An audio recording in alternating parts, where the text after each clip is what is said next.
Jake, sometime during the show, when we're live, can you get me another mezcal? Another mezcal? I think we're live. Yeah, double. Yeah, okay, well, if we're live, get me a double mezcal neat when you get a second. Oh, what the fuck, dude? Life is pain. Fucking 4th and 2 Bo Nix, dude. Oh, my God, dude.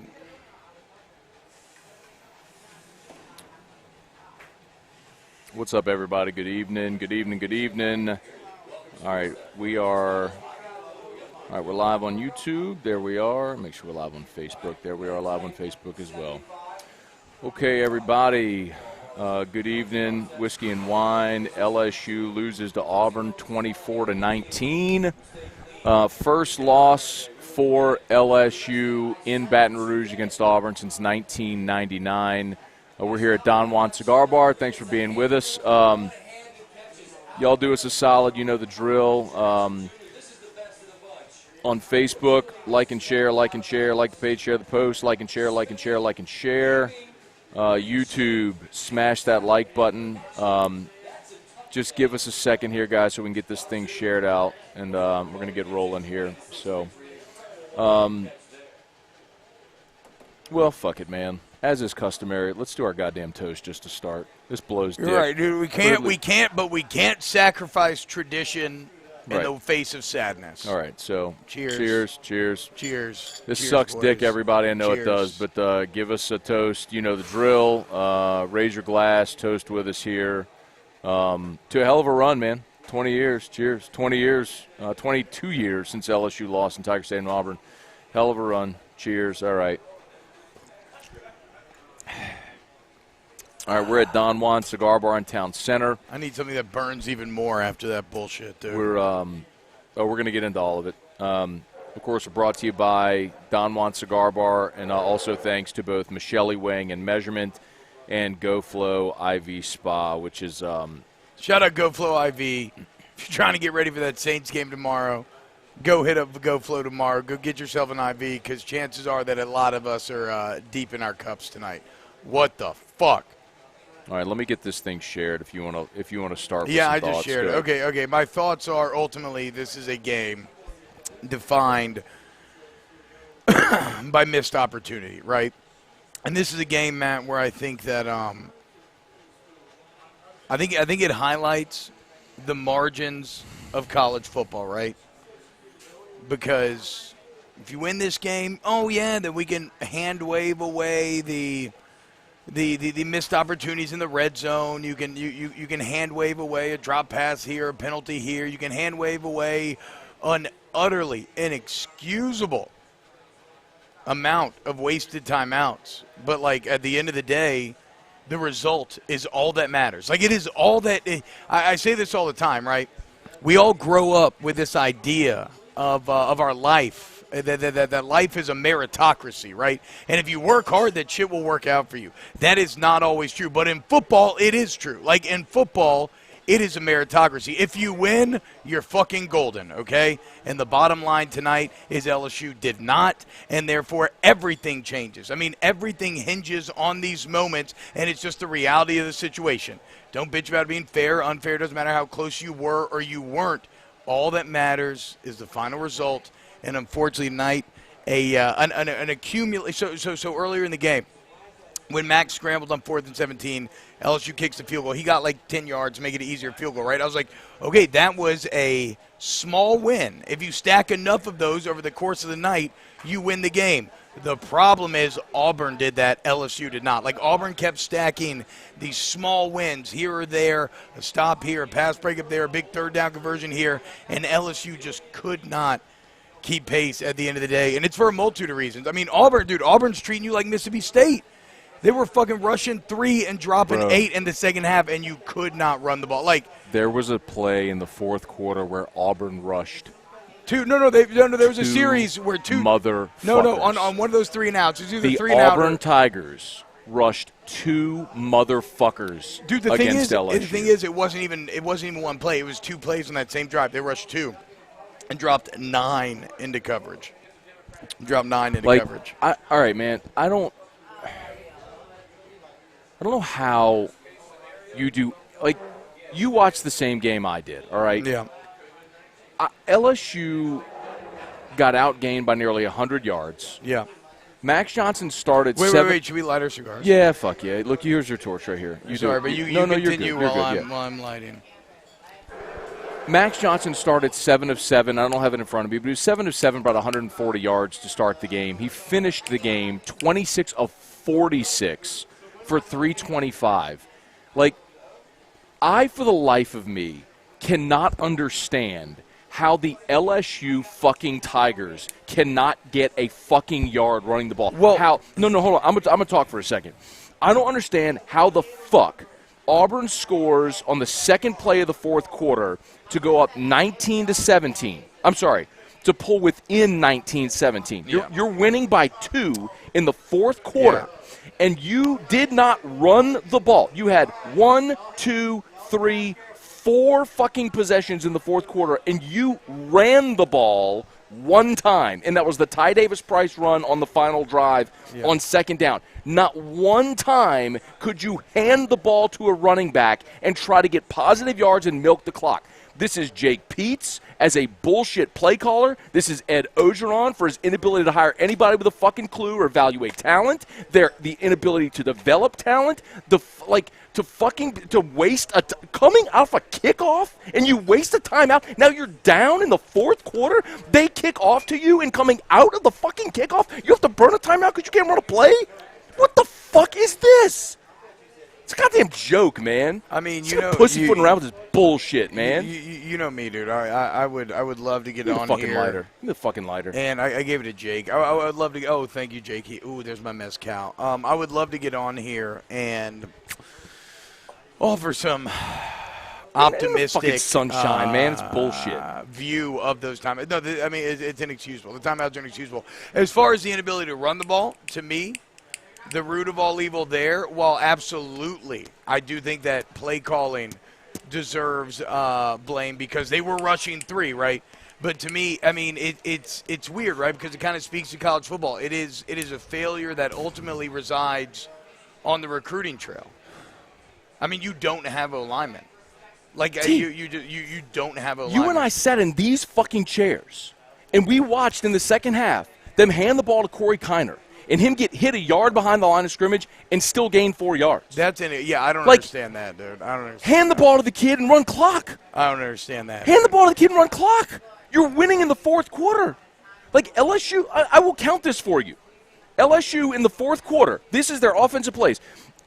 After the Bo Nix touchdown to make it 19-17, the first play of the next drive was the tip pass that they had to knock down that was damn near intercepted. Yeah. And then they threw an incomplete pass, and on 3rd and 10, they threw it to to fucking Brian Thomas to go 3 and out. They get the ball back. They went incomplete, Besh for a first down, 3 more passes. They were sacked on the 3rd and 5, and then they ultimately punt. Then they get the ball back.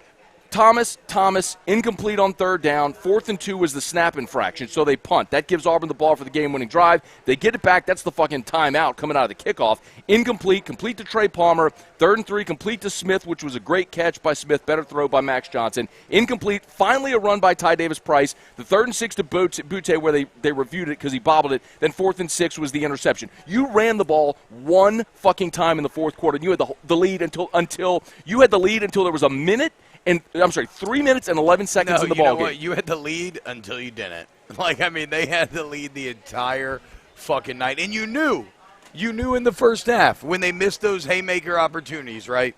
They missed the chance to make it 17-0 when it looked like they were going to. They settled for 13-0. They missed a chance to keep it at 13-0 on 4th and 2 when Bo Nix did whatever the fuck he was doing tonight.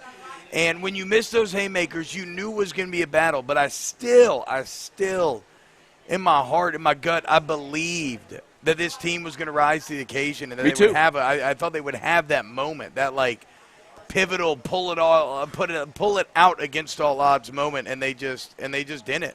You didn't even need a pivotal, pull it out against all odds moment. You just needed to be able to run the fucking clock in the fourth quarter with the lead. That's all you needed to do. But you had, in the second half of this ball game, you led 16-10. You led 19-10. You had a 2-score lead in the second half. Yeah. And all you could pull out is a fucking chip shot. Not a 51-yard field goal is all you could get. With that amount of talent? You couldn't even scheme a play to Keyshawn Butte. I'm sitting there going, why won't they throw the ball to one? You don't have a play caller who's creative enough to run a goddamn rub route. Run a slip, something to get the ball in the hands of your best fucking player. I mean, I don't know what to say, right? I mean, like, I can't even offer I can't offer a counterpoint because you're not wrong. Because this is what you get when your head coach hires someone who's never been a play caller before and he has to learn on the job. LSU deserves better, and they're going to get better next year. They're going to get better next year because none of these assholes are going to be there. I think that, though, I think you're right, but I think it's for a bit of a different reason. I do think the root of all evil in all of this is O-line recruiting and development. I mean that is clear. You can't fucking run the ball. Even when you run the ball, you get hit at the line every time. You're literally one of the worst teams. You're the worst in the Power 5, I'm pretty sure, in yards for contact, and I think you're the worst in rushing success rate. That's inexcusable. That is, and why? This is why I was going to say it's ironic, is because you've ranked so highly in these recruiting rankings, right? But recruiting rankings don't always tell the whole story because they don't factor in positional recruiting. And LSU's been abysmal on the O-line. And I mean, look, what do they say? The fucking chickens come home to roost? This is the chickens coming home. That's what this is. You are paying for the sins of the recruiting trail. You are paying for not having – I mean, did you see fucking Georgia today? Yes. Did you see that offensive line? Yes. When they put in that backup O-lineman at fullback and he blocked 3 fucking guys on one play? I mean, you don't have any of those dogs, dude. You know what LSU did when they put in their backup O-lineman? Yeah, Liam Janet jumped off sides. No, it was Charles Turner. That's what I meant. Charles Turner jumped off sides. 4th and 2, you're going for it. I loved that call, by the way. I loved going for a kill shot there.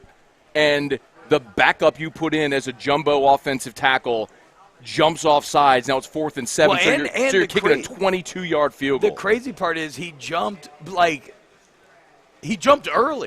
Like, it was almost like he got in his stance and then lifted up his hand. I'd have to see a replay of it because I don't even know how you jump off sides as early as Charles Turner jumped off sides right there. Here we go. Here's the thing. Matt Plavidal says, T-Bob, this is all recruiting. These guys are highly rated. Deculus's number 17 overall player. Deculus is fine. Deculus is not the root of all evil. If you had 5 Deculuses, you would be straight. You want to be great, but you would be straight. The problem is Deculus is a good college football player. You don't have 5 good linemen. You have below average linemen. That is the problem. Can I say one more thing before we start going too deep in this game? My expectations for this season have been in check, okay? Like, I knew what to expect this year. I didn't expect this to be a championship team. I expected them to lose games along the way because I felt they had deficiencies. I picked them 9-3, but I had them beating UCLA, so you recalibrate 8-4. A lot of people said they weren't going to win a conference game. I obviously don't think that's reality. I mean, they've already beaten Mississippi State, and they were plenty good enough to win tonight. They're good enough to win other games down the line.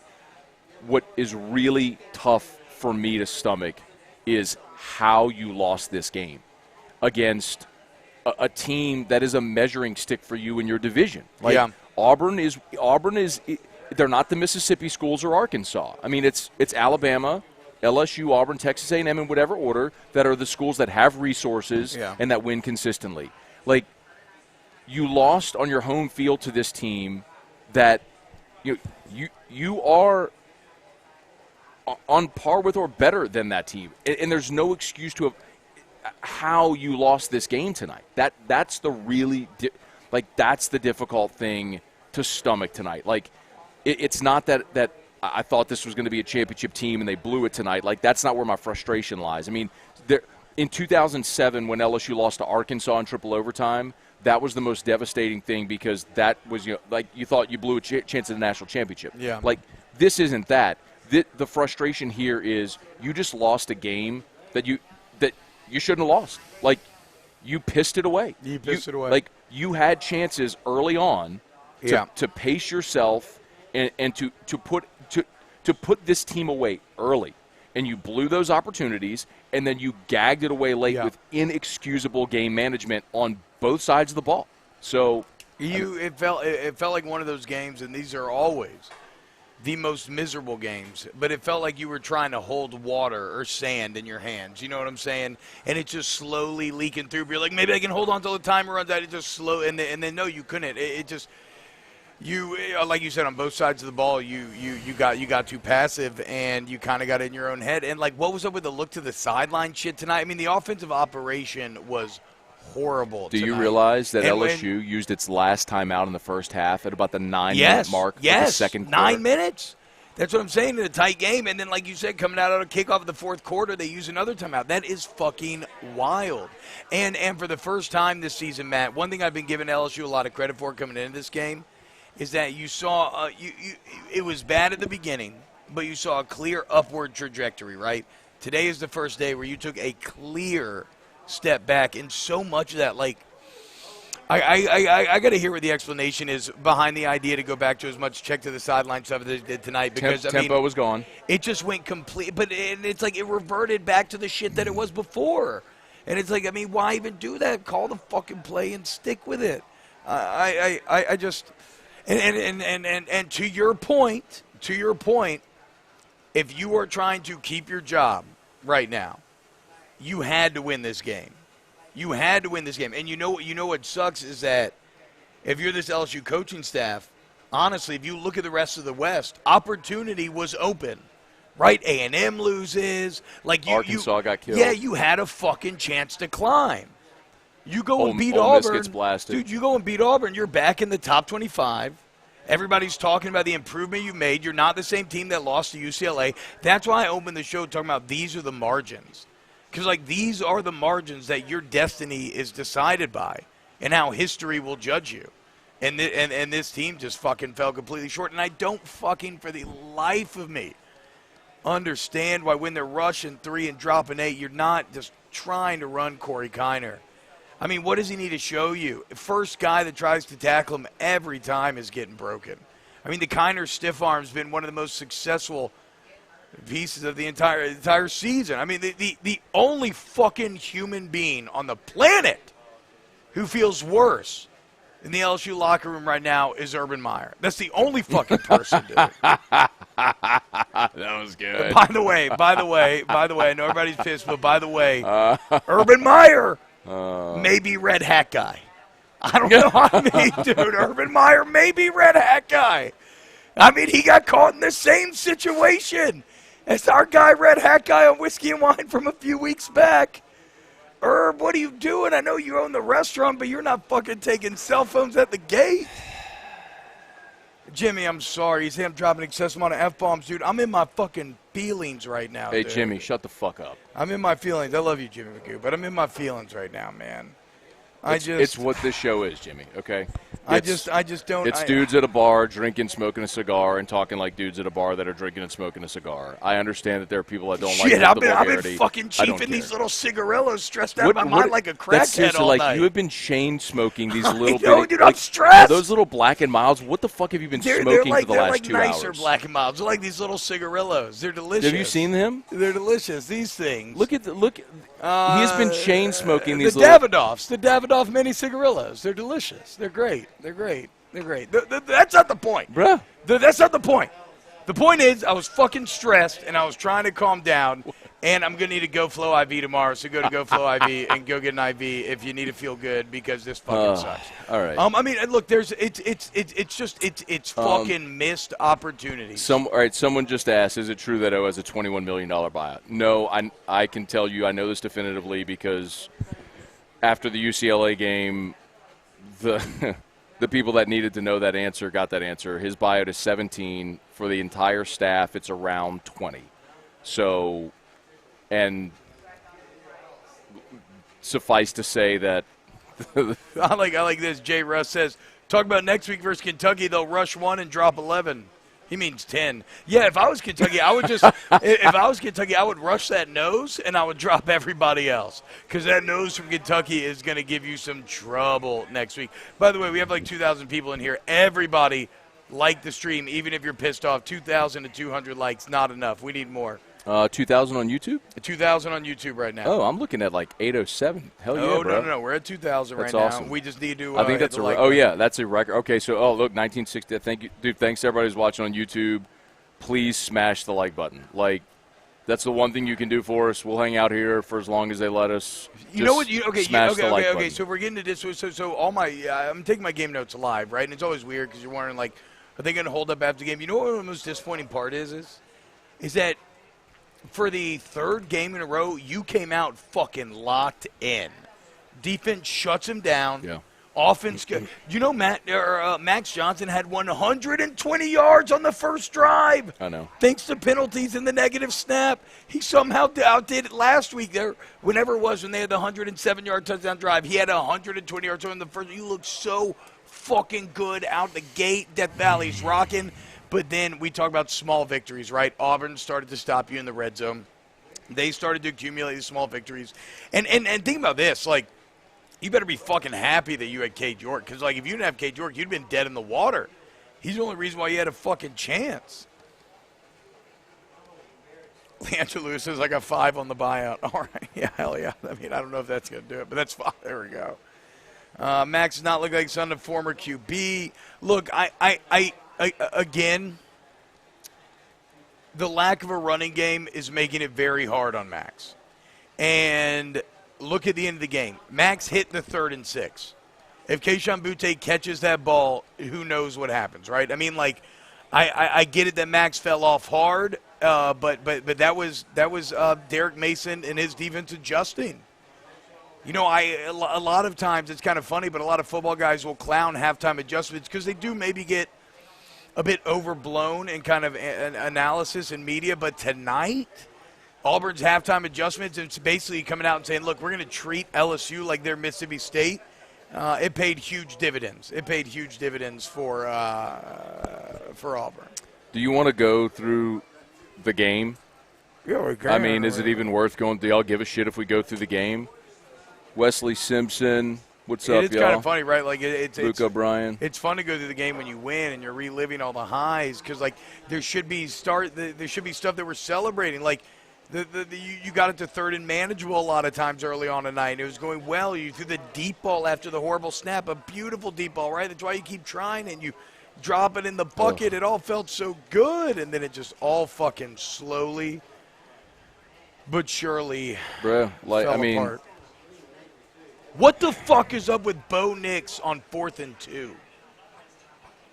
He's like, fuck, I said it earlier. When did Bo Nix become Johnny Manziel, bro? I mean, they made Bo Nix look like a Heisman winner tonight. 4th and 2 Bo Nix is basically John Wicks. It's fucking insane, dude. I don't know how they could not get him down. Nix finished 23 of 44 for 255, a touchdown and no interceptions. Finley got so look, all right, here you go.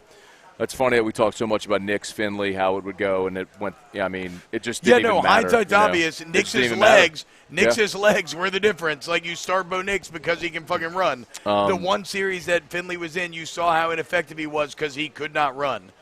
I mean, LSU forced the punt.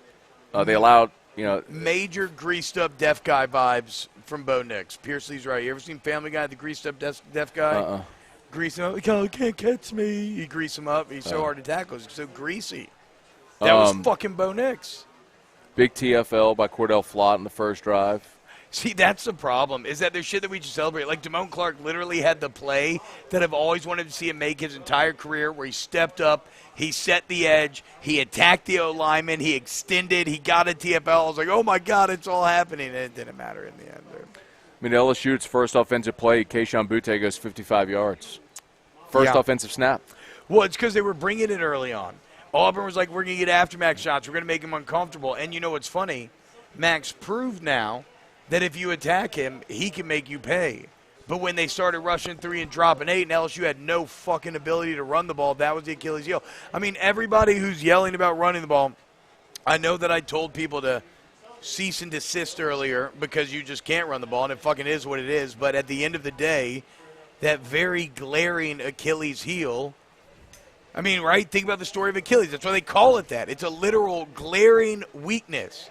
If you were playing a video game and LSU was the boss, there'd be a fucking floating symbol in their gut that just said, running game, right? Like they just fucking cannot do it. And it is damn them. It is damn them. And ultimately, like I said, that goes back to the recruiting trail. You ready for this? 24 rushes tonight for 29 yards.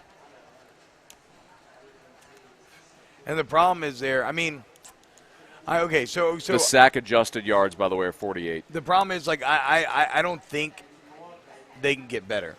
Now, granted, tonight, I would have loved to see. I would have loved to see what would happen when they started dropping 8. If you had given the ball to Corey Kiner, could they have gotten better? Would I be proved wrong? I don't know. Corey Kiner, 5 rushes, 22 yards, average of 4.5 a carry. I mean, what Give the fuck that are we fucking doing, guy dude? the ball. Give Why him is the this hard? fucking ball.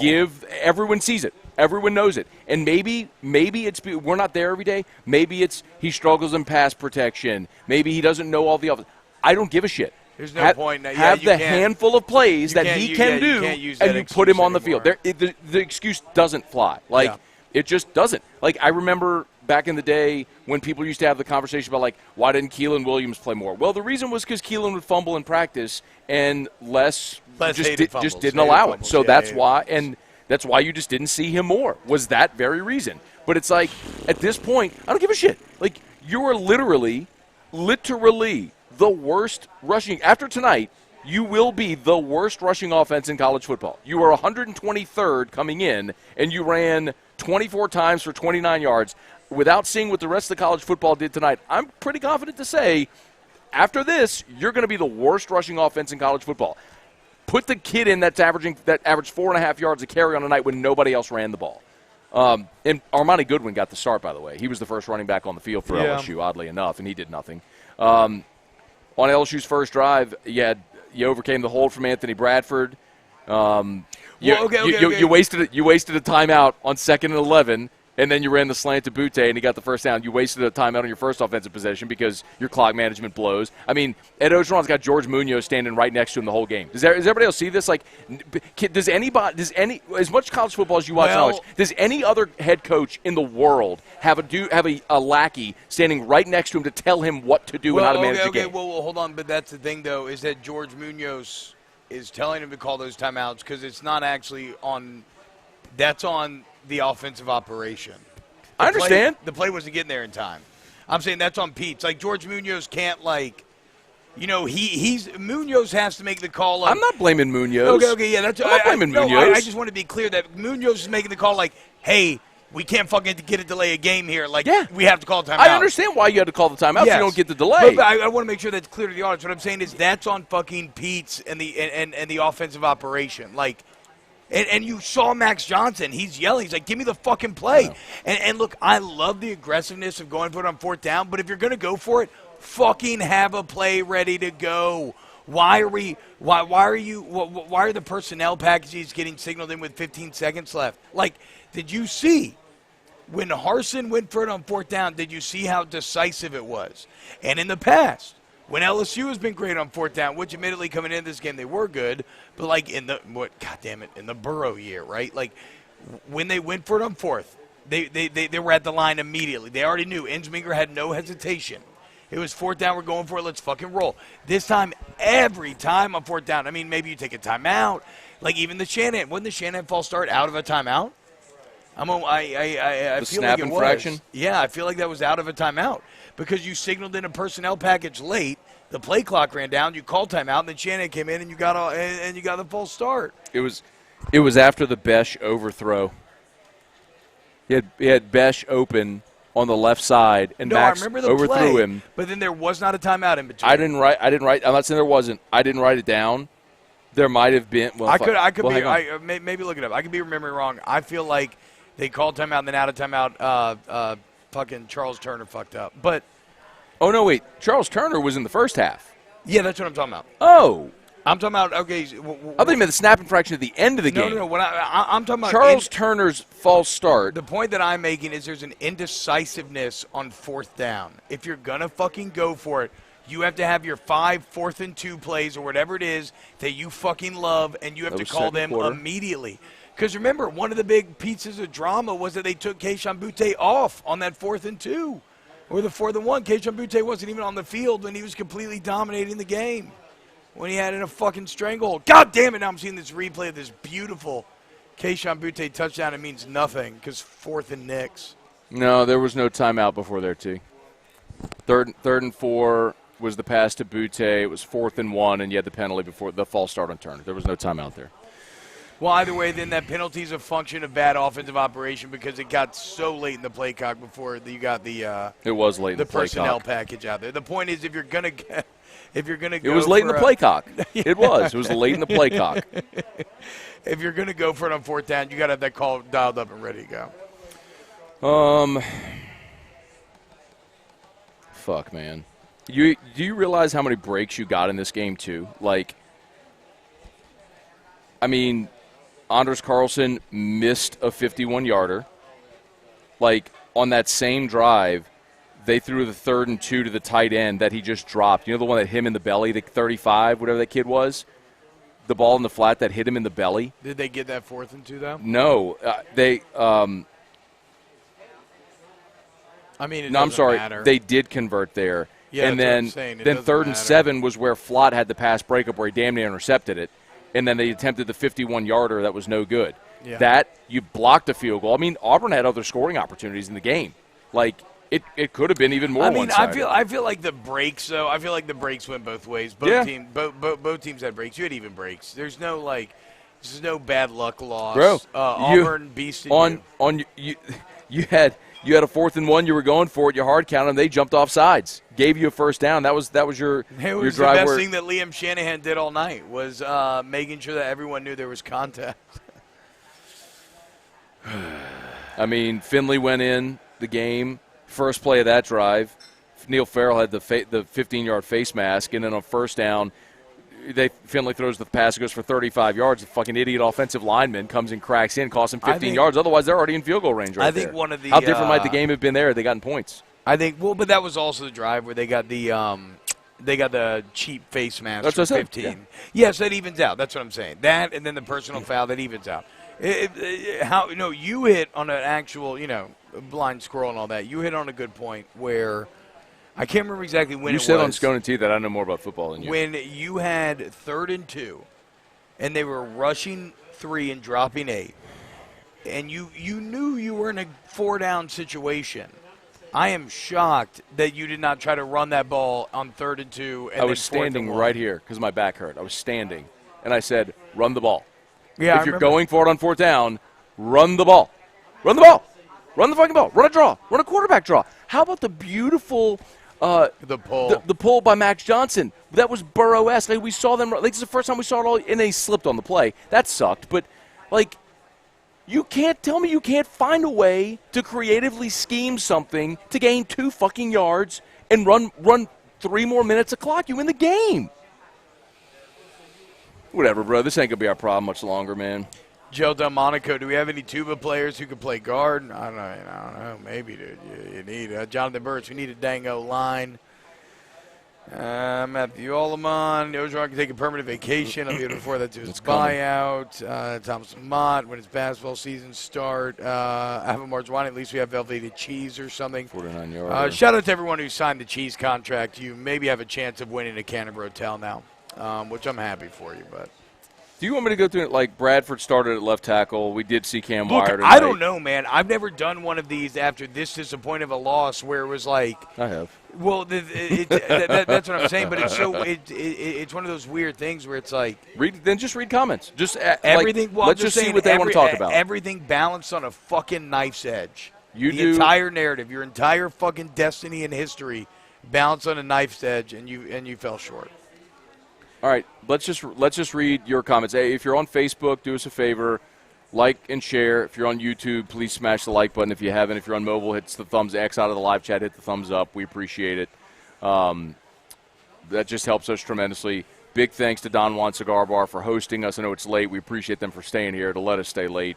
And Michelli Weighing and Measurement, New Orleans company since 1947. The nation's leader in scale distribution, incredibly awesome company, Michelli.com to learn more, Michelli.com. We appreciate our sponsors who help make this possible. Tell them about Geaux Flow. Yeah, man, look, you already know about Geaux Flow IV Spa, Baton Rouge's premier IV medical spa. The bottom line, dude, if you drank a lot tonight, whatever the case may be, you need a little hydration boost. Geaux Flow's open early.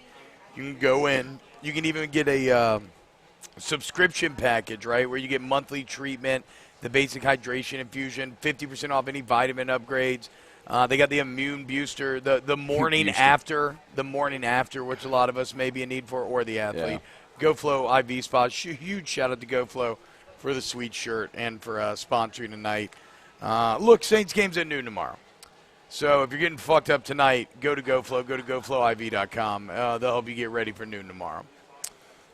Clifford Moore, Reagan Chenevert, can LSU afford another buyout? Yeah, they can. I mean, the good thing about Scott Woodward, I mean, listen, it's completely worth having these conversations now. It's your second loss of the season. You know there's more to come. You're going to lose to Alabama, and my guess is there will be at least one more there on the docket. I'll repeat now what I said during the summer because it's not something I'm guessing. It's what I was told. He needed 9-3 to feel safe. 8-4, depending on how it looked, would be if he's 7-5, he was fired. Yeah. So you're at 2 losses now. You're going to lose to Bama. That's 3. Are there 2 more losses out there? Probably. I mean, Kentucky looks sketchy as hell. Like, I would not take LSU over Kentucky. I would take Kentucky over LSU right now. Ole Miss. I would take Ole Miss. Yeah, whatever. I mean, we'll get to those games. Yeah. Like you gonna learn. But again, that's why this was so important. It goes back to the very beginning of the season. After the UCLA game, there was no margin of error. We talked about this. We knew this. Charlie Cavell, what's up? Kirk Matthews, how soon? Everything's just about coaching changes. Yeah, I mean, that's what I'm saying. Mitchell says, y'all want to talk about Jay Johnson in the fall exhibition game? Yeah, Rieselman. I don't. 97. He throws 97. It's Raiselman, and I had him on my show back when he committed. Rieselman. No, it's Eric Raiselman. Fuck you, dude. Fuck you. Worst name is running Eric game Raiselman. in the history of LSU. Fascinating kid, by the way. You should talk to him. Bum out the rest of the year, make the idea of Coach O getting much easier. Look, it's gonna. I mean, like I said, dude, the results will dictate what happens, and the results right now are dictating that. Unfortunately, a change is gonna have to take place. Where was Dellinger tonight? Scott Tom play? I didn't see Garrett. Did Garrett Dellinger play? No, Dellinger fucked up too much last game. Now that Cam Wire was back, Bradford and Dellinger were your best options. I got to be honest, though. I got very sucked into game mode, and I did not do a terribly good job of looking at, like, individuals on the O-line analytically, so I'll have to save that for tomorrow. Look, I didn't either, but I'll tell you this much. When Max Johnson got sacked,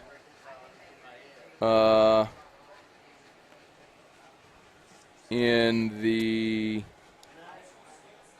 fuck was that drive where he got sacked? Nico Hernandez 13 is talking about what I was talking about. There was a out. Situation in the second quarter where it was 4th and 1. There it was. It and wasn't LSU the 3 got and to the out. line and called a timeout on the 4th and 1, which is inexcusable, dude. At the 47-yard line, it was 3rd and 5 in the fourth quarter. This was in a 19-17 ball game. LSU ran 6 offensive plays. They were all pass plays. On the final play of the drive, it was 3rd and 5 from the 47-yard line. LSU gave up the sack. Auburn was rushing 4. Your 5 couldn't block their 4. You gave up a sack. That's all you need to know. Well, yeah, that's been the story all year. I don't for give LSU. a fuck who was. I don't need to sit there and zero in on game film. What I know is your 5 couldn't block their 4, and that's bullshit. That's grade A bullshit. And that's the story of the season. Well, the sad part is, Matt, you might want to watch the film because it could have been your 6 can't block their 4 because LSU ain't doing too many 5-man protections nowadays because they know the O-line sucks, and so they're throwing a lot of backs helping in, chipping all over the place. Like, it don't matter. There are a couple plays where Liam Shanahan's picking up the guy coming up the middle, which is wild. Or, excuse me, the running back helping out on Shanahan's guy up the middle, which is wild. And, look, I've watched Kentucky a couple weekends in a row now. Kentucky has a nose guard. What is it, number 52? Yeah. He's fucking 350, and he plays with violent hands. I think it's You got to watch out for that motherfucker next week because Liam Shanahan cannot single block him. and that's going to be a problem. Read some comments on YouTube. Shout out to some people. Colton again, I think Catholic that's High is past what we obviously talked gold about. standard, and then he says something like Kai High. I can't understand what he's trying to do there. I don't know. Ryan Morris on 4th and 1, didn't they have a false start? That's the other one we already talked about. TaylorMade Max probably escaped a good pocket and ran to a sack. Justin Rogers is the defensive tackle you're talking about. So- He's 6'3", 336. Yeah. So that is kind of something that did pop up tonight too. Is that Max was so good when they brought pressure, because it's what he's been used to this year. But when they started to drop 8, he actually scrambled out of a few okay pockets. You know what I'm saying? I forgot. Like there were Did a you few tweet this, by the way? Yeah, I tweeted. I forgot to I tweet tweeted it. at the beginning. Let me tweet it real quick. No, when there were a few times where, and I can only imagine that this is a function of Max dealing with pressure the entire year, right? And so when they were bringing pressure, Max was beating him. Then they start dropping into coverage, and there were a few times where they're only rushing 3, and you had a pocket, and Max would get a little happy, and he would run out, and it kind of broke everything down. Like Deculus got the holding penalty where he kind of scrambled backwards and outside for no reason. So it's tough to criticize Max because I think it's a function of the O-line, but definitely in the second half, I feel that the happy feet were a big issue. I don't agree with. Do you agree with this, Matt? Don Kennedy 84 says tackling's extremely terrible. I didn't think tackling was bad. I thought they tackled tackling was fine. spectacular. I thought it was really good. Hey guys, who the fuck thought that Bo Nix would be the reason you lost this game? I thought it would be Tank Bigsby and them running over you, right? I mean, it was literally Bo Nix's legs why you lost this game. Sorry, I'm tweeting out the link. I forgot to tweet it earlier. I just never would have expected that. Ollie Gay does not suck. Damone Clark does not suck. Damone Clark had a good thought night. Damone Clark was awesome tonight. I told you Damone at one Clark point in the was second great. half when Damone Clark when he made the stop at the goal Damone line. Clark made a pop at the goal line on Hunter when he knocked him out. And about the thing that was, honestly, if we're talking about that, like the fact that, I don't know if y'all have watched much Auburn, but the freshman running back, Hunter from Auburn, that kid's a stud. If you've watched him at all, like, he's going to be a problem for the SEC for the next 3 years. Bro, they said he squats like 600 Yeah, I pounds. saw that on the – bro, I didn't know that. Cowboy But, like, boots. He had 6 carries for 80 yards. He had the 44-yarder, but, like, that's a dude that's got power and wiggle. Like, he's going to be a problem for the SEC. I cannot believe that kid only had 6 rushes tonight. Bo Nix had 12. Bigsby had 9. How many times did Bo Nix throw the ball? Bo Nix tonight was 23 of 44 for 255. If you tell me pregame that Bo Nix is going to throw the ball 44 times. I'd have said LSU wins by 3 touchdowns. Easily, right? Like if I you said tell me they're way Nix, behind and they're playing catch up. If you tell me that Jesus Christ, he threw it 44 times? 23 of 44. The Johnson problem was is, 26 of 46. As much as I defended the CEO model from the beginning, it is a model that is inherently predicated on hiring elite coordinators. And you have a head coach that does not know how to hire anybody. And you missed, and you have missed. Listen, man. It's the same questions that Sam Pittman will have to answer in a couple of years with Barry Odom and Browse, Kendall Browse. And Browse start getting snapped No doubt. up. But it's the problem where Ed does not know how to – he does not know let me just – instead of shitting on him, let me give you a contrasting approach. Scott Woodward. Scott Woodward knows what he's looking for in a hire. He aims high. He knows how to subtly work the back roads, right, the back rooms to see if he can get a big deal done. If he can't, like what happened with the baseball coach, he went out and actually conducted a search, did interviews, knew what he was looking for, landed on Jay Johnson. Now, Jay Johnson hasn't coached the game, but so far, so good, right? Yeah. When he swung for the fences with Kim Mulkey, he got the deal done. Like, he knows what he's looking for. Ed doesn't know what the fuck he's doing. Like, he goes and asks Pete Carroll, who should I hire? He goes and asks Joe Brady, who should I hire? He goes and asks Dave Aranda, who should I hire? He doesn't know what he's doing. So I'm not surprised that a guy who goes 5-5 a year ago, like, his nuts are on the chopping block. He replaces 6 of his 10 assistants. More than half his staff turns over. And the 2 coordinators he hires to save his ass have never been coordinators. Like, does that not make logical sense to anybody else? Yeah, I mean, Like, look, this is the problem. I can't. But defend I it get now. shit on all the time for being a hater. I'm just being fucking honest. I'm the one who's like, I'll actually say this out loud. And you can shit on me if you want, but these are the fruits of all your bullshit, like purple and gold sunglasses fandom bullshit. Sometimes you gotta call shit out when it's wrong, and like that's what this is. It's what it is, man. This is an inevitable end, bro. And this is a loss. This is a loss, and there's going to be more this year. Isn't that the point, though? You have to wait until like you actually see it to know that it's wrong. Like, I mean, that's my deal. Is I will objectively view the results, and I've learned that I am entirely too prone to preseason bias, right? But I won't be I mean, I'll always allow my kind of mind to be guided by the results are, and so now with the results in the barn, you see what it is. You see what it is, and they haven't been good hires. Even though you know what's kind of funny about it though. The LSU defense is actually light years better than it was last year. Like, I don't feel like the LSU defense got their just due tonight. I know they fucked up. Like, I know they could have played better. I know they could have made plays here or there.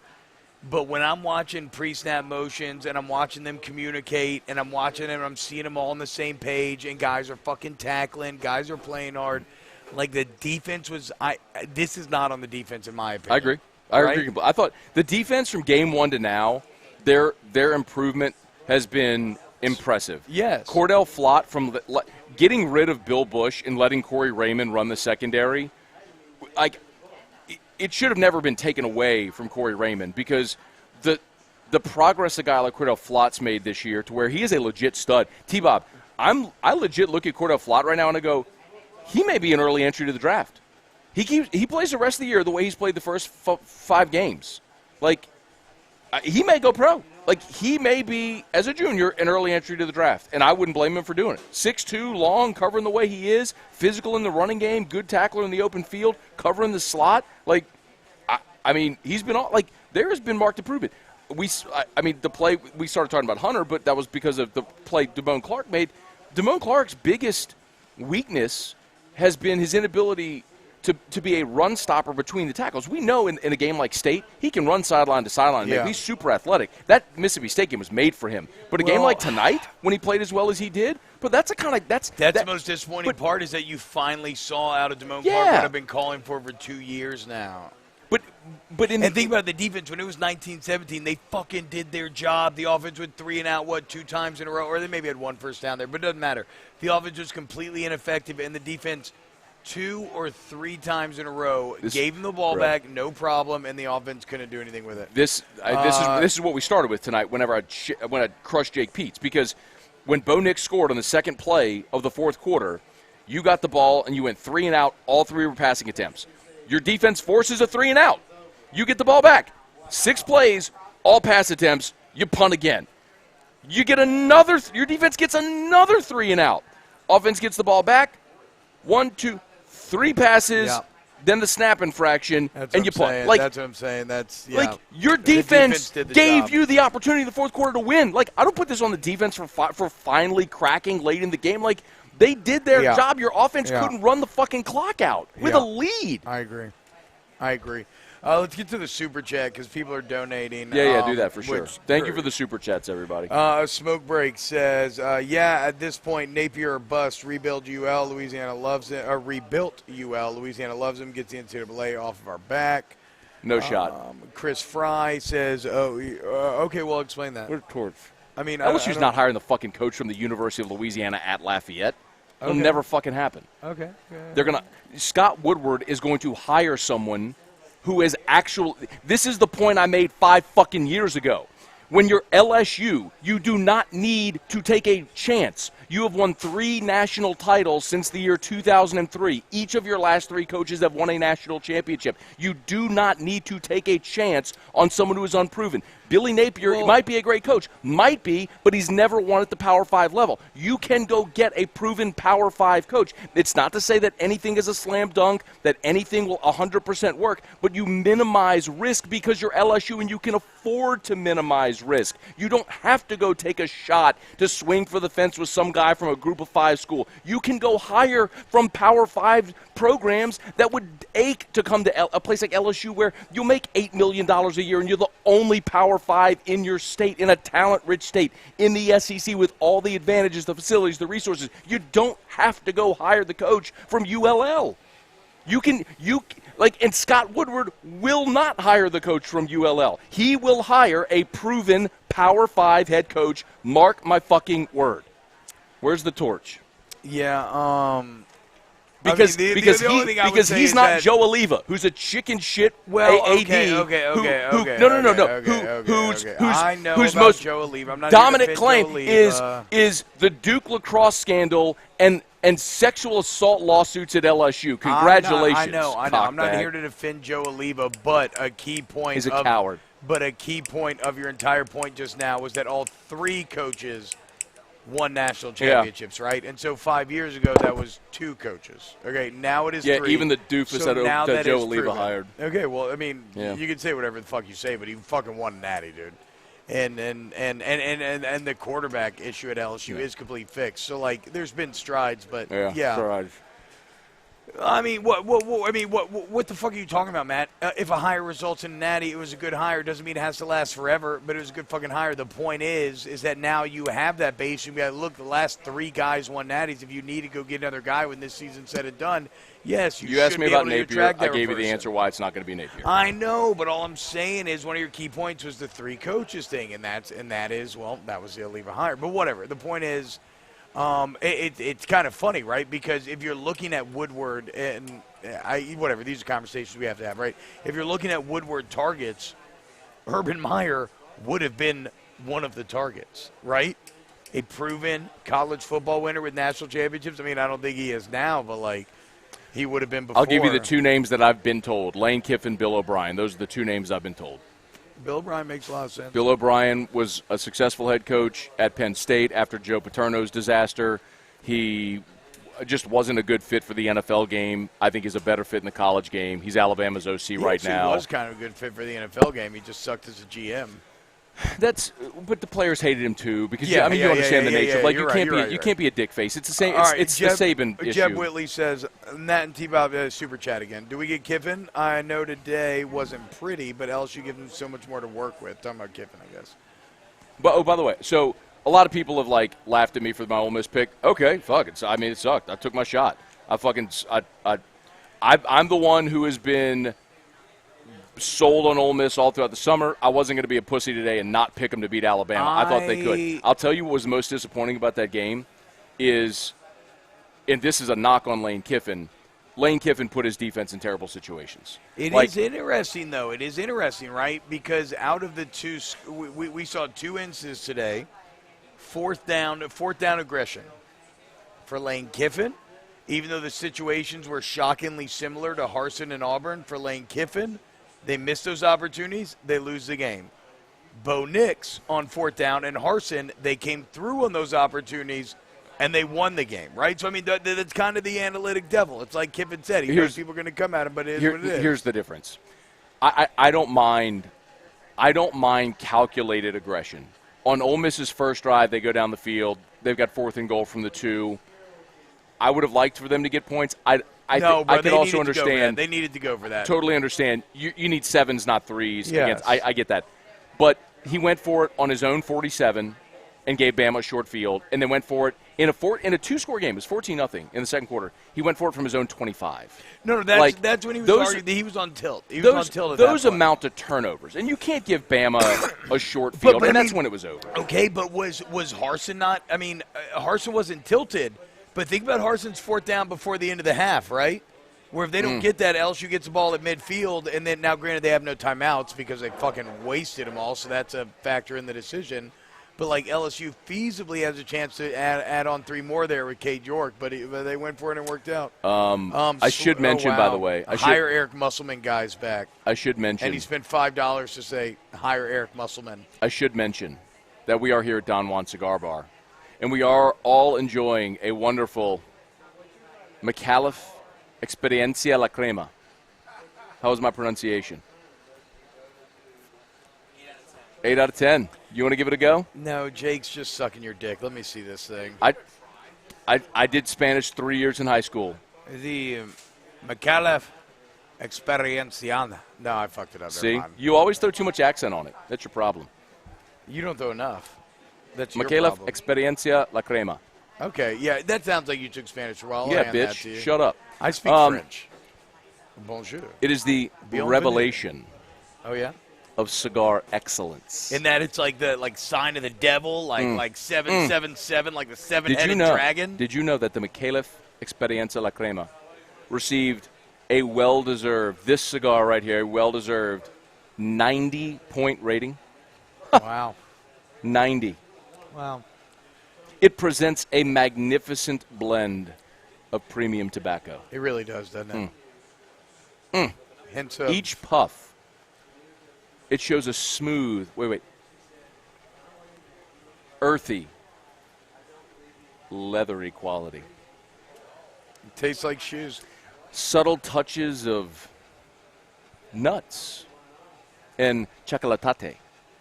Well, nobody's better at sensing nuts in your mouth than you are, so I'm not shocked at all that you picked that out. This immersive experience is enhanced by long fillers from Nicaragua, Nicaragua. the Dominican Republic, and Panama.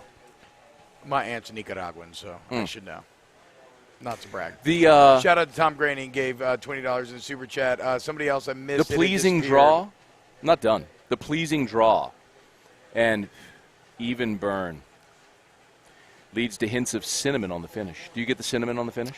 I was just thinking about the cinnamon on the finish. It's so funny that you mentioned that. Can you imagine being the person that took time out of their life to write that bullshit? He's probably a little pretentious. Probably wears hats at cigar Yes. bars and whatnot, Yes, too. very aggressive but beautiful feathered hats and has wonderful backroom meetings with Yes. other people who look just as sharp. With Yeah, I saw it vests and tonight. bow ties. Yeah, I saw it tonight.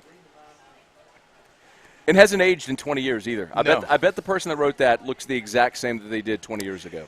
Black don't crack. That's what they always say. Stunning. Tom Graney. How is that a thing, too, by the way? Gave It's so 20 bucks. true, but why is that's not fair? Chris Fry says, O was never the answer. He's an overpaid motivational speaker who can't succeed unless there's greater coaches under him, personnel manager at best. DT says Bill O'Brien was 15-9 at Penn State. Bad situation, but he's not a proven Power 5 coach.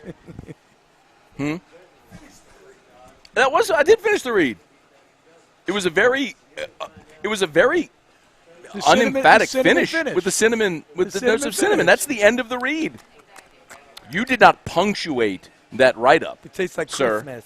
It tastes like, It tastes like Christmas at the end. It's so wonderful. oh, fuck. This sucks, man. I guess this was inevitable, but it still sucks, man. Like, I hate losing to Yes, Auburn. fuck Like, yes, dude. I've said this all week. I didn't wanna said it lose on in Moscona Tiger and T. Stadium, dude. It's not even just that. It's like, I love the Auburn game. It's just the one that I love the most. It's not to say that there are, of course, games that are more meaningful at times based on the year. It's whatever, and I get it. But I love the Auburn game.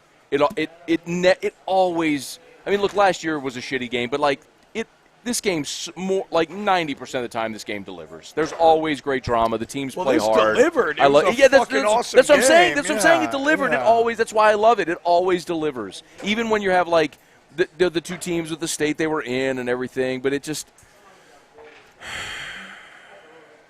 Chris Duga asks, when is Whiskey and Wine moving to the Gold Club? Never. Never, bro. Because I love it here, dude. cigars I love it here. and leather seats are better than spending money that you probably shouldn't spend and sitting on shitty little felt semen-covered chairs. Semen covered. Well, yeah, granted. That's what he just said. No, not here. Not here. Some of the Gold Club. He said at the Gold Club. Someone asked when we're Not moving the here. show to the Gold Club. Yeah. I was like, never. At the Gold Club, there might be. I don't know. Look, I don't know, man. I'm in my feelings right now. You can't talk. Let's see. Fuck, man, I don't want to go through this game Eddie anymore. I Guerrero got says- all my notes. I have all my notes. I just don't even care. I just want to talk Well, to you. no, I all. mean it's rough because like what are these notes? Like who cares for nuance in the No, I'm face with you. of this You're loss? right. That's You know the what I'm point. saying? I That's agree. the That's why I don't problem. want to go Like, through it.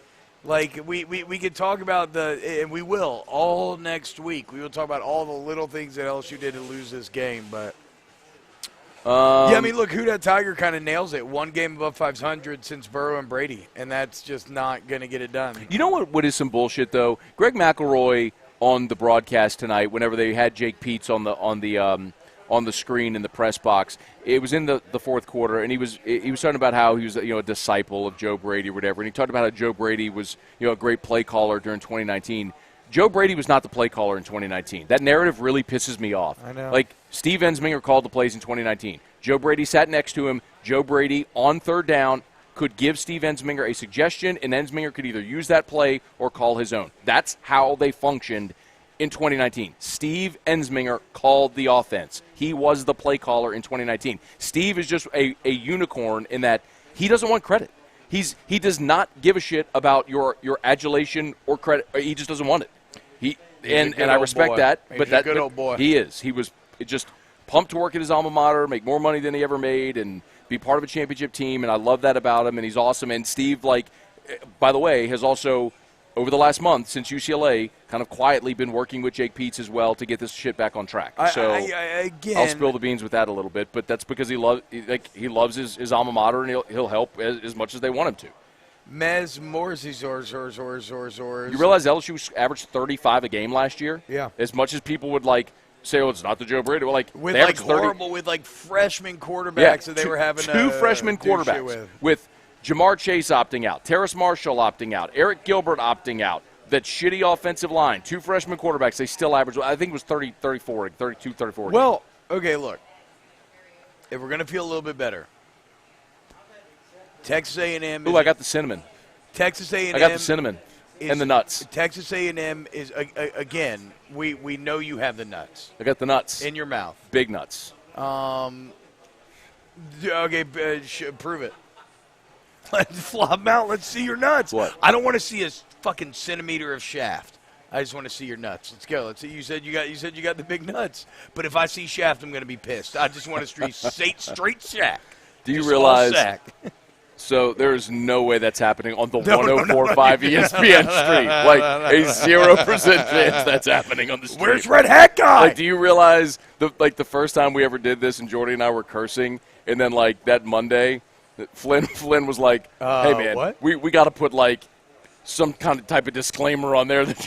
I was like, "All right." That's why when you look at the description, there's 5 cursing face emojis like NSFW, do not comment on, do not listen to this if you're offended by cursing. Here we go. Super chats. Okay, Jeb Whitley, can we brag on Besh for a moment despite the loss? Hell yeah, dude. Jack Besh is awesome. Actually, and Andrew says on a positive note, the freshman wide receivers look incredible. The freshman wide receiver class is living up to the billing. Brian Thomas made a play today. Malik Neighbors made a play today. Yeah. Malik Neighbors did have a nice play. I thought Malik Neighbors was going to break that one down the sideline. I thought he was going to go. I did, too. They got him out of bounds. I got to take a piss. Brandon has a comment about GameCoin if you want to hit that up. He says, how about GameCoin, though? Let's talk about something positive. Yeah, man. GameCoin. Shout out to GameCoin. TheGameCoin.net. Awesome people. To the moon. All right, I'll roll through some of these. David Kennedy, show the nuts. Jonathan Burris Johnson is not Etling. He's being asked to do too much. I don't think Max Johnson is Danny Etling. I mean, that's maybe you were asking. No, maybe we're agreeing. You're saying he's not Etling. I agree with you. All right. Facebook, Barney Carter. Offense can't make adjustments. What do you think Freeze could do with these wide receivers? I think there's a lot of coaches who are more creative in their play calling that could do way more. And it's not just with the receivers. I'll go back to the point that is the most frustrating about this night. LSU with an almost non-existent running game, if they could have gotten out of their own fucking way without Charles Turner's penalty on the 4th and 1 at the goal line, so you have to settle for a 26-yard field goal, even with all of that, you're still in the fourth quarter with a lead, and you had, in the fourth quarter, you had 3 fourth-quarter possessions with the lead when you could not run out the clock. That is the problem. Singular, that's it. This is not on the defense. This is not on Max Johnson. This is on Jake Peets and Ed Ogeron by extension, as the head coach of the team. Yeah. But, like, this, when you have three – because at some point, the head coach has to say, hey, we have a lead in the fourth quarter. Get us home. Like, get us home. Yeah. They're rushing 2, dropping 8. Like, have something in your offensive arsenal where you can read that defense where they're dropping 8 and rushing 2 or 3, and even if it's just a quarterback draw. Make them respect it. Run some clock. They're rushing 2. And Max was still bailing out of the pocket because he was so used to taking on a here's what I hope, man. I hope that this game doesn't cause people to bail on Max because – this isn't on Max Johnson. Yeah, I don't think it is either. He threw for 325 tonight. I mean, look, you want to talk about it? Okay, how about the dime he threw to Butte for the touchdown? Fucking beautiful. The end zone view of that was incredible. Even think about the 3rd and 6 that he threw to Butte at the end of the game, which Butte doesn't bobble it. But not that. I wouldn't even say that one. Oh, the one because that was Butte kind of got spun around. But the one to Deion Smith on the end zone was on that drive when they converted. It was 3rd and 3 over the middle of the seam route. Yeah, that was perfect. That was perfect. Gorgeous. But what I'm saying is he also had the great throw that Butte ended up dropping. That went out of bounds. And then earlier on the 3rd and goal, I don't think that was a great throw. To Deion Smith? No, the Butte one that he bobbled. Butte kind of got turned around at a stop and come back to it. Oh, but he just kind of lofted it up. But it was good enough, though. I mean, Butte had it. Johnson was being it's a tough catch. Johnson was being pressured. He just kind of put it up there where his guy could get it. No, Butte needs to come down with that ball. Yeah, he needs to catch that ball. But I wouldn't say like that's one that you put in the fucking highlight reel. No, but what I'm saying is it's like he made the play that would have extended the game. He did his job. Yes. He did his job in that room. Besh had 7 for 84 tonight, the long of 40. The long of 40 came on 3rd and 15. It was a crossing route on 3rd and 15, and that safety didn't know what he was in for, bro. Like, he bounced off of Jack Besh, and then Besh took off down the sideline. I mean, Jack Besh can be a problem. I tweeted this during the game. You realize Jack Besh, his best offer was Vanderbilt. He was committed to Vanderbilt. Nobody in the SEC wanted this guy, and then LSU had a spot for another receiver when JoJo Earl bailed and went to Bama. Dude, they had a spot for a receiver, and they were like, all right, Jack Besh. Motherfucking Vanderbilt got the dub tonight, dude. I mean, he should have gone to Vandy. In the worst game ever. Big win over UConn. They got a field goal, a walk. I guess it was a walk-off. It's literally with a minute left. I was driving over with a minute left. They were losing 28-27, and they won 30-20. Again, everybody. I know everything hurts right now, but misery loves company. So if you want to make yourself feel better, remind yourself at least you're not Urban Meyer waking up tomorrow, because that's going to be fucking horrible.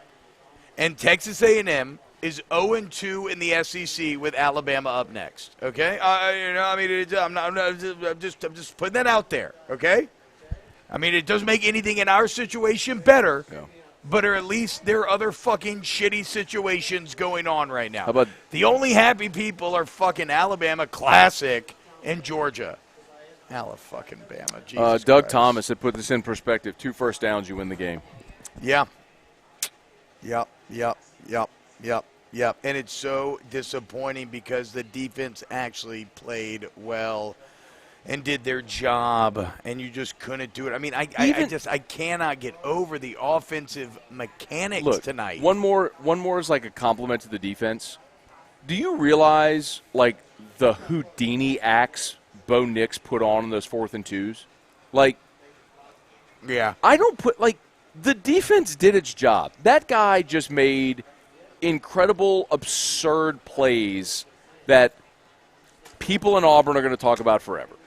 And you tip your cap, but that's not on LSU's defense. Like, they did John Wicks on 4th and 2. He was John Wicks. They did everything defensively right in those plays. Who the fuck killed Bo Nix' puppy? You idiot! What were you thinking? What does that mean? It's a John Wick reference. I don't know what that means. God damn it. Get your pop culture game up. Sorry. I'm actually not sorry. Have you even watched Star Wars Visions, the anime anthology series that's not technically canon but is still very interesting?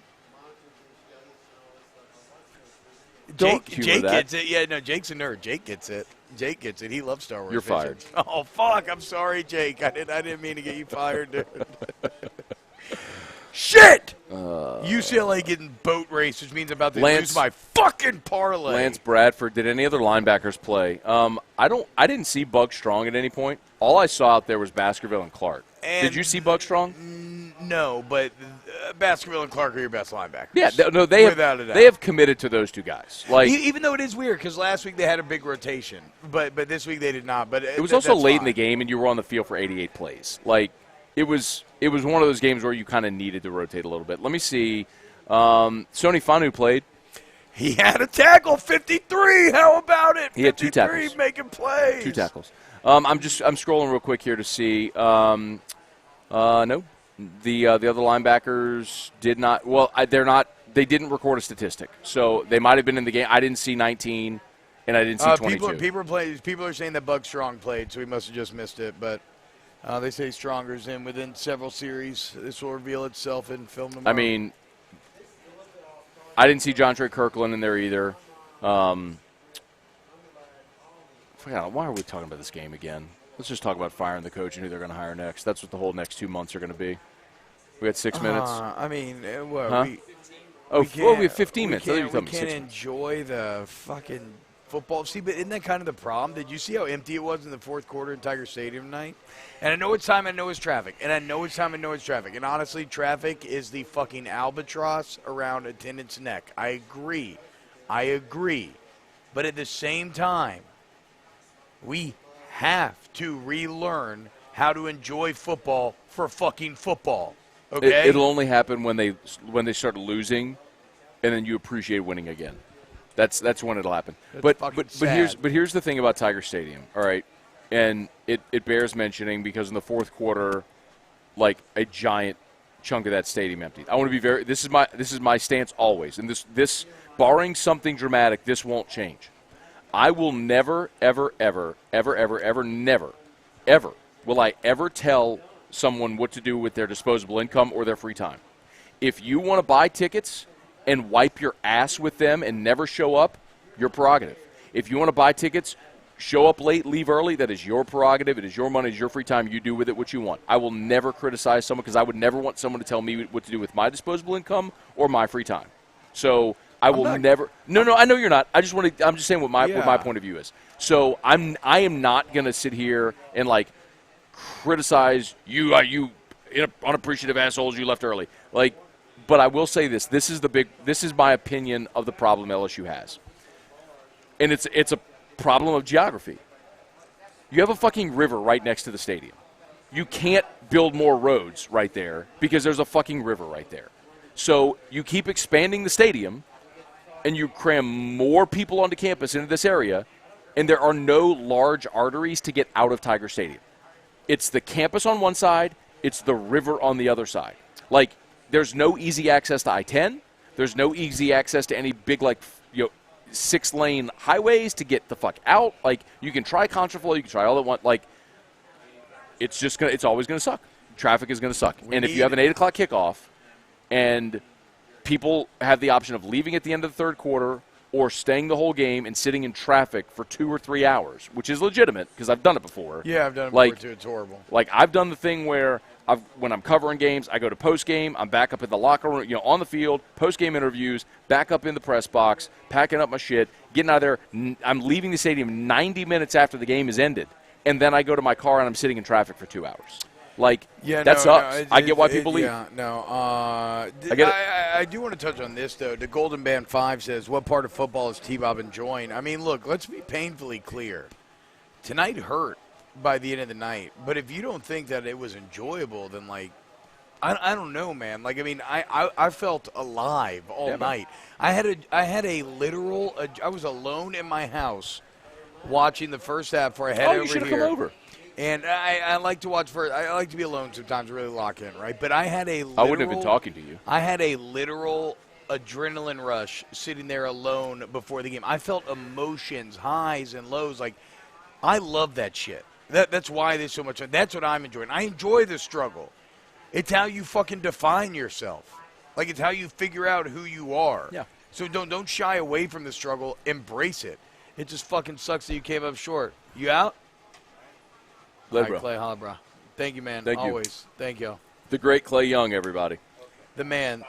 Hey, are we having lunch on Wednesday? Look at how dapper this man looks. Bow tie, hat with the feather. Damn. Elliot Dugas, y'all think Corey Kiner should get more snaps? Do you think? I'm with you, Elliot. Absolutely, dude. Absolutely. K Orange was not enjoyable. I disagree. It was enjoyable. It just fucking hurt it. By the way, dude, real quick, just one more time.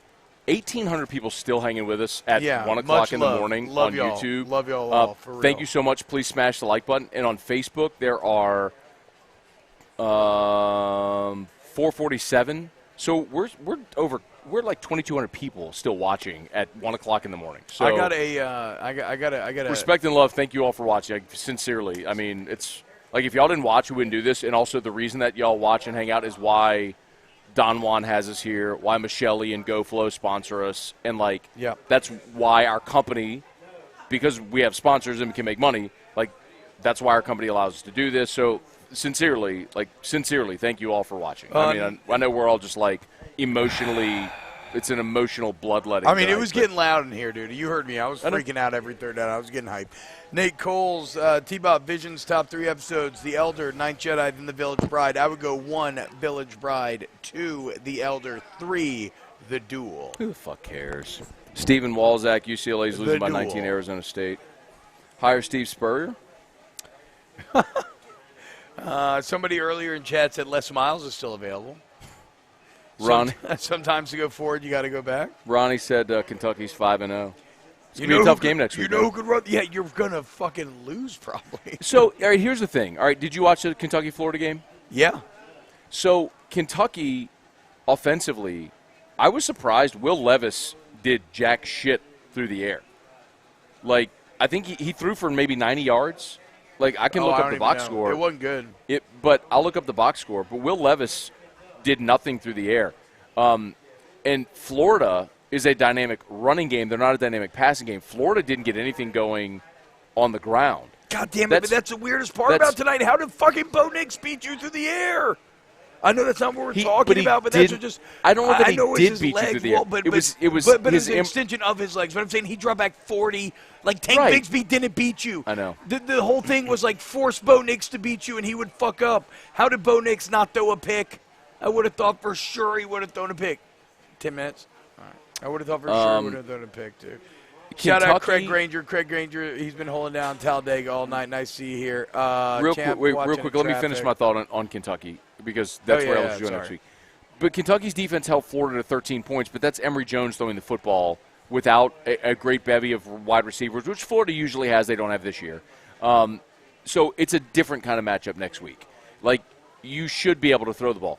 And Kentucky scored only 20 points in this ballgame tonight, and really the game-breaking touchdown was on a blocked field goal. Yeah. They returned a blocked field goal for a touchdown, which changed the whole complexion of the game. So, and then they pause. And then they missed the PAT. Jay Ward's block was incredible. Yeah, Jay Ward's block was great. Jay Ward's block was incredible. Another play that gets lost to time because you didn't fucking do what you needed to do to win the game. So I guess my point is, could LSU go to Kentucky next week and lose? Absolutely. But Kentucky's 5-0. They're going to be ranked. They're at home. Kentucky probably is looking at a letdown spot after this. I mean, their fans storm the field, and they got to learn how to deal with success and shit like that. So we'll see. But I also look at next week, and I go, all right, Kentucky's defense did a really nice job stopping Florida's rushing offense, but LSU doesn't have a fucking rushing offense. They got to stop LSU from throwing the football. I don't know if they can. Similarly, Kentucky has a very good rushing offense with Chris Rodriguez and Kavasier Smoke. And, I mean, Wan'Dale Robinson is a fantastic receiver and game-breaking type player. But Will Levis tonight threw for – wait, here it is. Will Levis threw tonight for – he was 7 of 17 for 87 yards throwing the ball. So you're raising a good point. Will Levis really isn't all that. No. It's just that he is functional. But, no, Kentucky's a team that's built through the line. They're built through the offensive and defensive They're kind of like Auburn.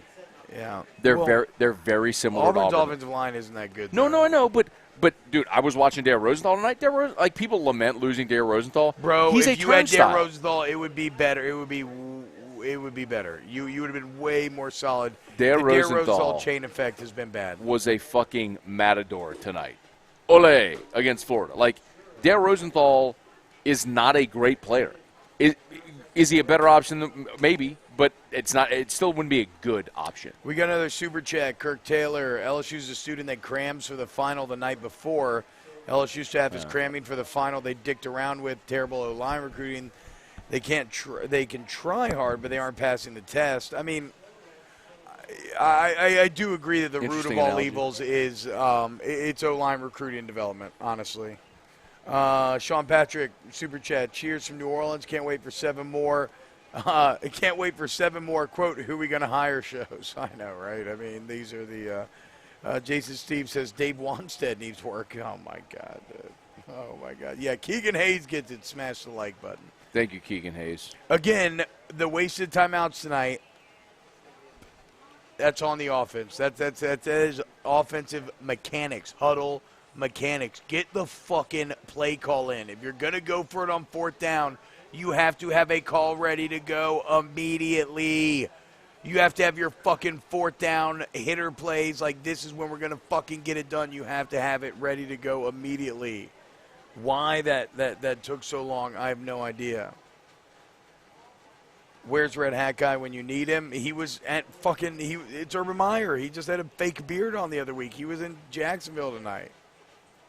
Ben Ritchie, what the fuck is going on? Is Kiner dead? Is Besh not the go-to man? I mean, no, Keyshawn Butte is the go-to man, but I don't know why the fuck you didn't give the ball to Kiner again. Ultimately, when I look at this offense, right, I will do my best to rationally give you an explanation of what I think I saw, based on what this team is.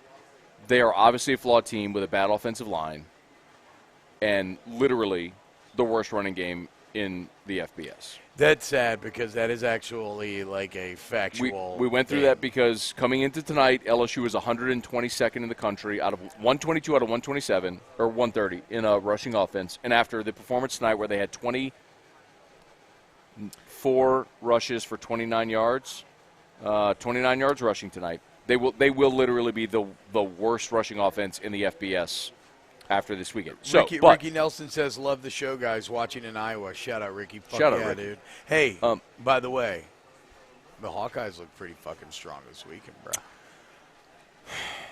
Iowa, Penn State next week will be interesting. I just don't know that I buy that they're actually a contender. But what is I don't know about a contender. But you know what is interesting? But they're good at beating the fuck out of Big Ten teams. So you know what's interesting is, so Bama and Georgia are clearly better than everybody right now.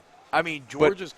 You want to see an offensive line? I know. Georgia's offensive line, nasty. like that's why They're I awesome. keep and I think it's because like on the heels of today, especially, that's why I keep going back to O-line recruiting development being the root of all evil. Is look at Georgia's offensive line and look at LSU's, and it looks like a high school versus a professional offensive line. And I'm not saying you got to reach the heights of Georgia's offensive line, but you cannot be in the situation where you're at currently, where a Harvard transfer is started for 2 years. Look at this. This is a play right here. Fucking O-lineman, they put in at fullback, blocked 3 guys on the lead block. It's just crazy. It's just crazy. You're paying for the sins of the past. The point that I was making is those two, Bama, Georgia, better than everybody. But Clemson's already out. Oklahoma has been on the ropes with everybody they played. They're flawed. Oregon lost today. They're not getting back in. I mean, you're going to have a very different-looking playoff this year. Cincy's in the mix now. I cannot wait to just fucking rail Cincinnati for the next 2 months. So, why are you the way you are? What's the problem? You can't be happy for the Bearcats. I mean, you don't get to play a conference schedule that's the American Athletic, and you win one game against Notre Dame, and you feel like that ushers you into the playoff. On the Fuck road. that. And I don't give a shit. On the road. LSU went on the road and beat Mississippi State. Now let's go play UCF and Navy and a bunch of shit and say, hey, let's go to the fucking playoff. You know what's so funny, You'd laugh at the fucking room. We keep going to the margins. I'd love to see fine. Put Cincinnati in the playoff, play Alabama, and get skull-fucked by 50. But who doesn't get skull-fucked in the playoff, in the semifinal? No. Shut the fuck up. I'm talking about in the final this year, who doesn't get skull-fucked by Alabama or Georgia in the semi? I mean, Florida was a 2-point conversion away from tying. The Florida team, which just lost to Kentucky, was a 2-point conversion away from tying Alabama. So you don't think that was Alabama's one scare of the year? I don't give a shit. And there could be more. Bama's not a completely flawless football team. Yeah, they haven't trailed in 58 quarters. They're a great team. I'm not saying they're not a great team, but they were on the ropes against Florida. They were up 21-0 in that game, and they fucking let them come all the way back. You know who's not touching them? Cincinnati.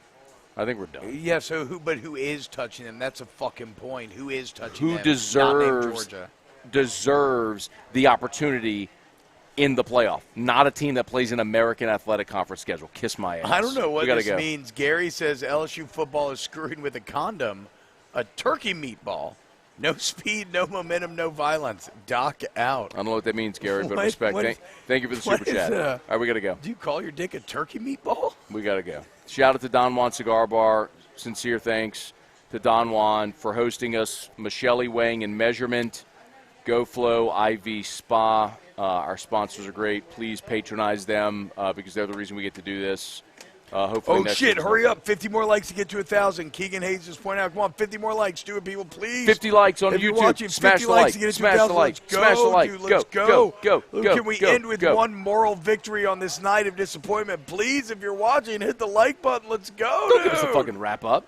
Let's go, dude. Jake's telling us to wrap. Yeah, that guy. No, you're fired. Jake knows what he's doing. Fired. Jake, no, you're doing great. You're doing great. Star Wars Vision is awesome. You're doing great. I'm proud of you. You're fucking fired. Or we're leaving.